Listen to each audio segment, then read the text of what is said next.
nós podemos compreender esse rei de várias formas, inclusive a nossa própria consciência.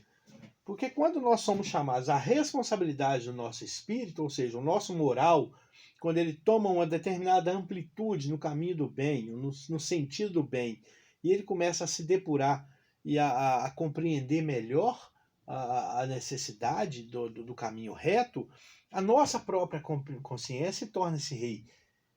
E ela nos julga, e esse é o julgamento perfeito. Nós temos que compreender, através da manifestação da nossa consciência, que é necessário que nós nos separemos daquele grupo que já caminha de um lado certo. Mas essa consciência não quer dizer que nós vamos nos externar, nós vamos deixar ou fugir do convívio das boas pessoas. Não, nós vamos buscar, ou dos bons espíritos, nós vamos buscar recursos para caminharmos em igualdade de condições com esses bons espíritos. Então essa seleção, ela é uma seleção temporária, e ela pode ser inclusive uma seleção pessoal. Nós, ao adquirirmos a consciência de que nos é necessário sermos melhores, nós nos colocamos junto com os bodes lá, com aqueles que estão do lado esquerdo do rei. Então não é o Cristo fazendo uma seleção de bons e maus, e dizendo os bons vão para a contemplação, vão para o céu, vão para o paraíso, e os maus vão para o inferno. Né? Se nós acreditássemos no inferno, coisa que felizmente para nós espíritas não é uma realidade, nós vemos o inferno como uma realidade alternativa, pessoal, porque tudo é no nível pessoal, então nós vemos isso também como uma situação transitória. O inferno é o fogo daquela consciência que nos seleciona, né? Que queima mesmo para transformar. Quando Cristo diz que João Batista batizava com água, mas ele vai batizar com fogo e com o Espírito, é este fogo de transformação. O batismo não é renovação, é o fogo da transformação, da renovação em nós. Então, o inferno é o período em que dura a nossa transformação, para que nós possamos ser colocados junto das ovelhas pela nossa própria consciência. Ou seja, nós nos reconhecemos seres melhores e nos tornamos merecedores de um lugar melhor, caminhar junto com espíritos melhores. Caso contrário, continuamos aqui no meio dos bodes, caminhando em provas e expiações e ainda sofrendo os males que o mundo de provas e expiações impõe à nossa existência. Eu concordo com você, viu? É isso mesmo. Vamos ler mais um pouquinho? E aí a gente, quando a gente fala do que é preciso para ser salvo com relação à necessidade de ser bom, fatalmente, e na sequência nós vamos desaguar na parábola do bom samaritano, que é um trecho evangélico que está lá no Evangelho de Lucas, no capítulo 10, quando ele diz o seguinte: um homem descia de Jerusalém a Jericó e caiu nas mãos de assaltantes, que o despojaram, cobrindo de feridas, e se foram, deixando-o semi-morto. Casualmente descia pelo mesmo caminho um sacerdote, viu e passou adiante. Um levita que também vinha pelo mesmo lugar viu e ainda assim passou adiante. Mas um samaritano que vinha em viagem, chegando ao lugar onde estava aquele homem, viu e tocou-se de compaixão. Aproximou-se então dele, derramou óleo e vinho em suas chagas e enfaixou-as. E colocando sobre seu cavalo, levou até uma hospedaria e cuidou dele. No dia seguinte tirou 2 moedas e deu ao senhorio, dizendo: cuidai desse homem, e tudo que gastares a mais eu te pagarei em minha volta. Qual desses 3 te parece que foi próximo do homem que caiu nas mãos de assaltantes? E o doutor lhe respondeu: aquele que usou de misericórdia para com ele.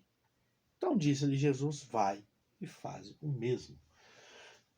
Então, quantas vezes, Sr. Isaldino, nós vimos pessoas, conforme a leitura nos diz, esse homem, né, que era um homem provido de recursos, que descia por um caminho, vamos entender a vida ou o ciclo terrestre como esse caminho, e ali ele sofre nas mãos ou com as situações que a vida impõe a ele. Ele é assaltado da sua dignidade, das suas roupas às vezes, dos seus direitos, das suas convicções, e ele é maltratado pela vida, vamos assim dizer, de todas as formas.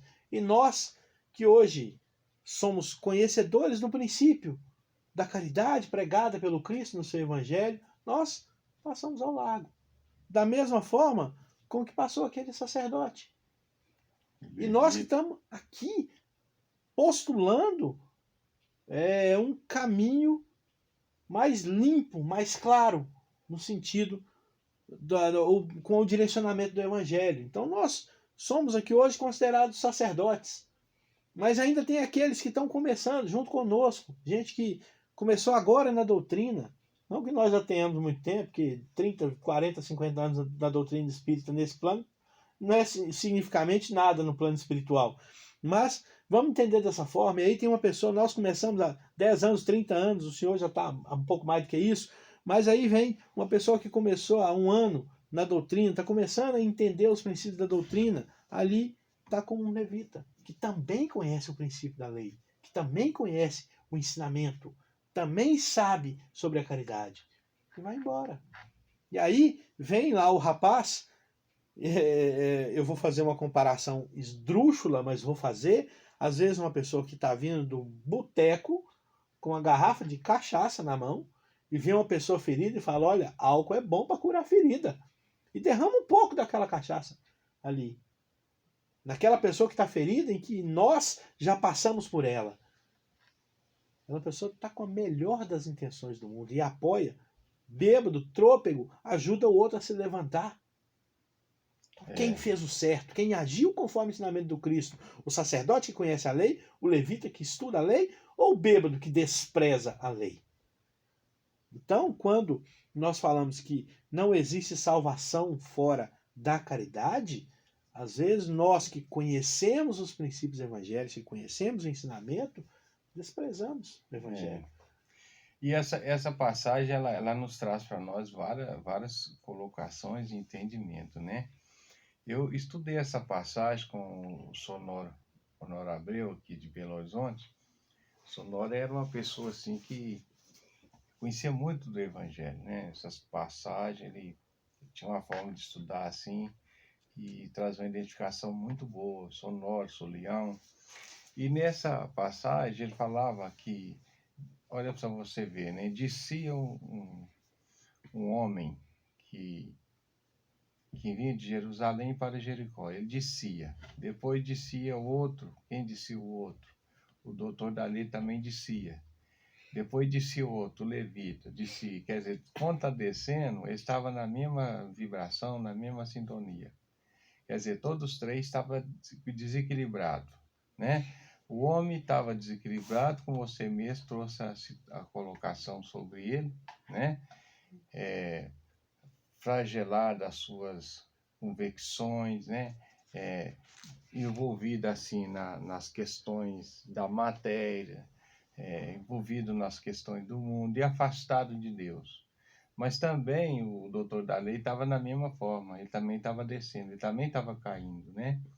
Ele não estava equilibrado, ele também estava caindo.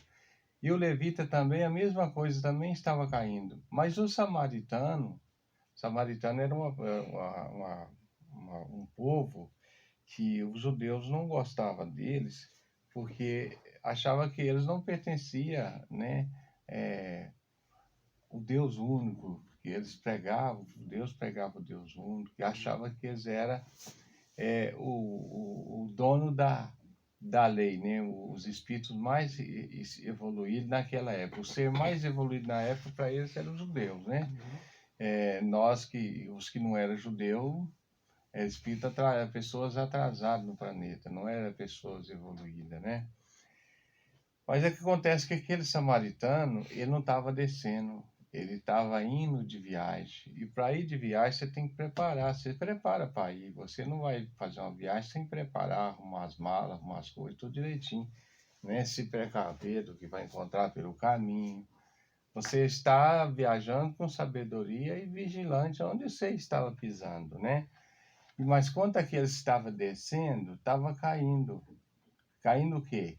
Caindo dentro do orgulho, do ódio, da vaidade, dessas coisas que nos afastam de Deus, né? É esse tipo de cair, né? Enquanto aquele que lá ia estava indo numa missão a cumprir. E ele estava preparado, né? Estava Samaritano preparado que para vinha passar em viagem, pelas né? provas. Você vê que ele socorreu, os outros nem interessou a ver. Ele não, ele socorreu, né? E no socorro ele deixou as pessoas em boas condições, né? Verdade. Levou na hospedaria, pagou, ainda falou, olha, se faltar na volta minha, eu pagarei tudo o que for preciso, hein? Mas cuide bem desse homem. Verdade. Ele estava em condições de ajudar, né? Como é que está nosso tempo aí? Vamos encerrar esse bloco, a gente É. volta no assunto no próximo bloco, né? Então nós vamos falar do Clube Amigo Ouvinte, né? Temos que falar, né? A você, amigo que está aí nos ouvindo, né? Não deixe de associar o Clube Amigo Ouvinte da Rádio Boa Nova. Liga lá no horário comercial, 0800 12 18 38. 0800 12 18 38 e ajuda a Rádio Boa Nova a continuar levando a luz e a paz para todo mundo. Liga lá, 0800 12 18 38. Voltamos já. Deu no seu aí? 19 e 22. Tá bom. Bom, agora